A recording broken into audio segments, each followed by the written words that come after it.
love it to see everybody in short skirts, shorts, and shades. I love it in the city when two worlds collide. You get the people and the government, everybody taking different sides. It shows that we ain't gonna stand shit, shows that we are united, shows that we ain't gonna take it. Shows that we ain't gonna stand shit, shows that we are united.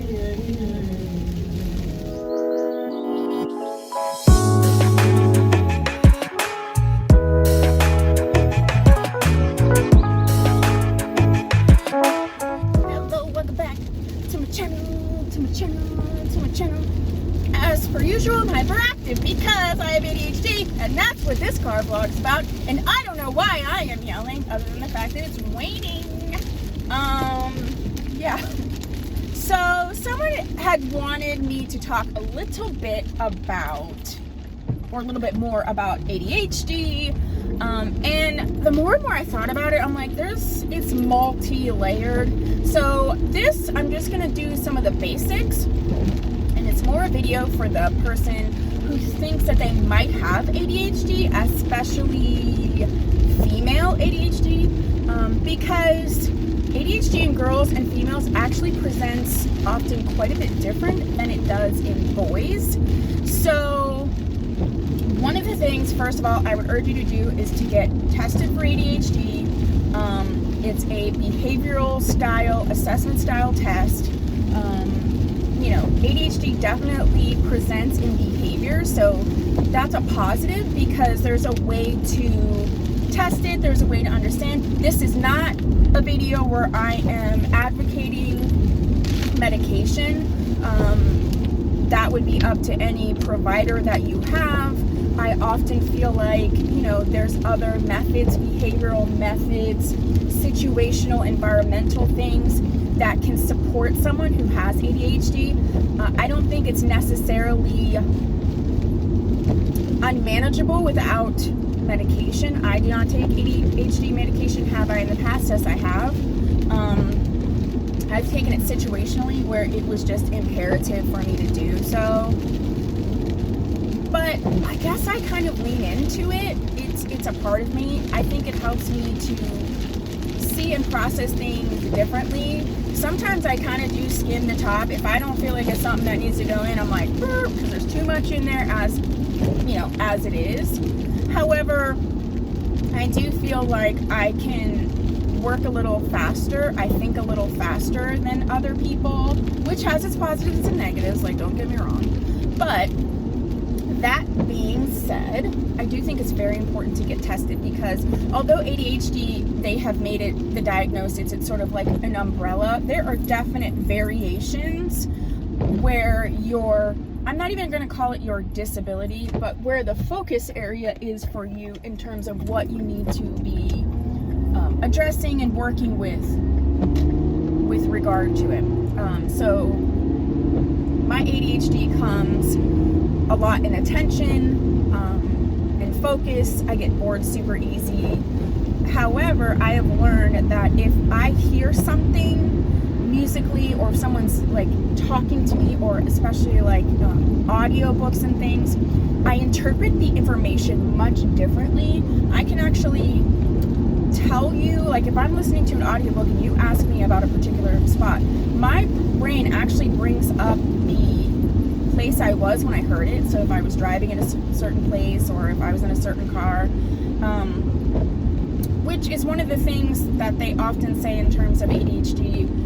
If you do have it and you're in a position where you have to like take tests or anything like that, you should try to test, or you should try to do that task in the same area that you learned it, if possible. And the reason that is because, with attention issues, we are encoding information. We are bringing it in. It's just different. And it's usually there are environmental context clues to that. The other thing is, I I have found with ADHD, diet, physical activity, and your environment, the people that you're around, the activities that you do, play a very, very, very huge role in whether this is something that you can harness or whether this is going to be a hindrance to you. I can actually talk about those things separately, like in each video, like because they're pretty in depth. But first things first, get tested, and then, you know, lean into your strengths and work on the weaknesses potentially that come about with having ADHD. For females, ADHD can often show up as depression or anxiety. That's why I think it's really important to get tested, because often women are being medicated or they're treating themselves, or, you know, they're doing things because they think that they have depression. And I did for a long time, thought that I had depression. I actually have ADHD induced depression and anxiety. So if my world is sort of calm and manageable, I don't have those symptoms. But when it's not, I do, because like I said, I have a very hard time filtering out certain things. I'm also an empath, so that doesn't help, because I can't let go of certain things in my environment in terms of people's mood. If somebody's mood changes towards me, or if they shift in any way, even if it has nothing to do with me, I have a hard time like filtering that out. And then I have like loops, what's wrong. So, you know, those are things where there's techniques to learn so that you don't lean into the neurological loop. So neurological loop in general, like this is so, like, I'm so ADHD obviously because I'm trying to explain this, but the neurological loop is the way that your mind processes it. And it doesn't matter if you have ADHD, it's just in general.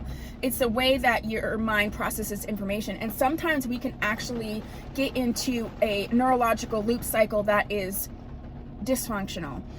So if you're someone who has, this is an example, worry or anxiety, like that can just keep going. We're like, what if this? That's a neurological loop, and you want to interrupt that. And there's techniques to do that. I'm really an advocate for cognitive behavioral therapy. That's a whole nother thing. But that's basically where you have environment, you have thoughts, you have behaviors, thoughts and or emotions. It depends on if you believe in that. Some behaviors don't, not that they don't believe in emotions, but they don't really think that they are as important because you can't quantify them. You can't, you know, observe them. They're subjective to each person. But behavior, you're either doing a behavior or you're not. Okay, you're either speaking a thought that you're having or you're not. So those are easier to interrupt. So the focus is more on that, which I totally understand. So it's sort of like if you have a triangle, A, B, and C. So there's the activating event or the situation or whatever's going on. B is the behavior. C is the consequence. There's other terms to be used. But basically you can interrupt that loop at any of the points. You don't have to, like, some people are like, this is happening, I have to do this, this, and this. Actually, you don't. You can interrupt at any point, meaning you can think differently about it, because when you're explaining something to someone, you're like, this sucks for me so bad, and they're like, oh, you know, that's not a big deal. It's because they don't think about it the same way you do, so they're not getting in a loop about it because their thoughts are not attached in the same way. So you can shift how you think about something, which will then shift your behavior, which will then shift the consequence, right? You won't be worried if you realize it's not a big deal.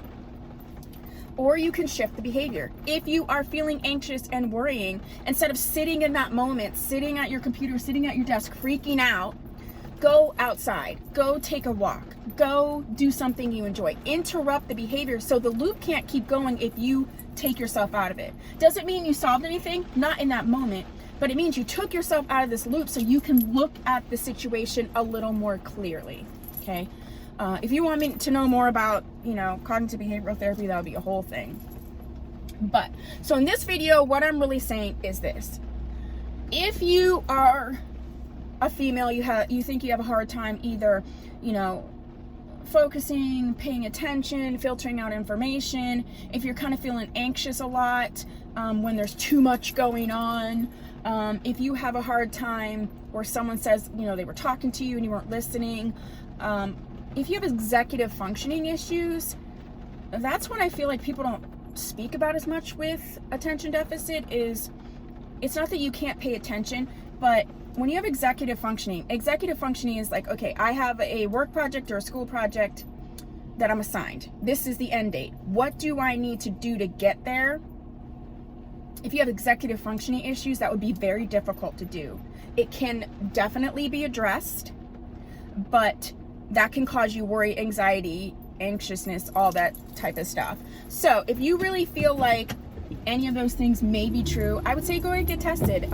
I was formally tested as an adult and found that my ADHD was quite severe, but I was lucky enough to be intelligent, so I could retain all the information that was spoken to me. But like, if I had to read chapters, that's how I found out when I went to college, because in high school there's a lot of lecture. I could recall all that material. I could score high on the test. So yeah, like my homework wasn't that great because I couldn't focus, but I scored high in all the tests. I knew the information. So it's like, what are you supposed to do? Like my mom's like, she didn't know. She's like, well, she knows what she's supposed to know. So why is it a problem? Well, this is why it's a problem, because when I went to college, I took a Black American literature class. We were supposed to read a book a week. I got to the second week and lost my mind. I couldn't focus, I couldn't read. So I went to the school and that was the first time I got tested, and they're like, yeah, you have pretty severe ADHD. Because of that, all my books I was allowed to get on audio. And once I did that, I was like, yeah, everywhere I was going, I was listening to my books. I could tell you exactly what happened, when happened, who said it, what the context was, what the metaphor, like I could just jam it out. It completely changed everything. The other thing I did was I really leaned into different methods of studying and bringing in information. I think that's going to have to be a totally other video, because there's very significant techniques, there's important techniques that you can do that really, really work. I say in general, if you have ADHD, you have to have a planner of some sort. You absolutely have to.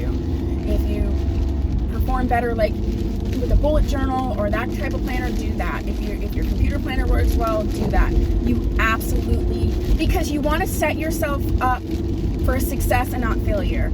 And instead of being like, I just have to, learn to remember, I just have to, you're not going to, okay? You could be brilliant, but if you're like squirrel, like you're just not going to. So don't set yourself up to be upset or depressed or anxious or any of those things because you can't do it. Just know that, and then like I said, leverage your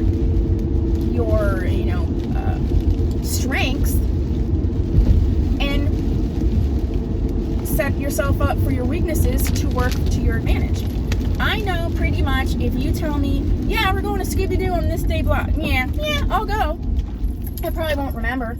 So if I don't write it down, so people in my life are like, did you write it down? I'll be like, that's why I'm like, text me that, send me a calendar invite, because I want to go, but I won't remember that day.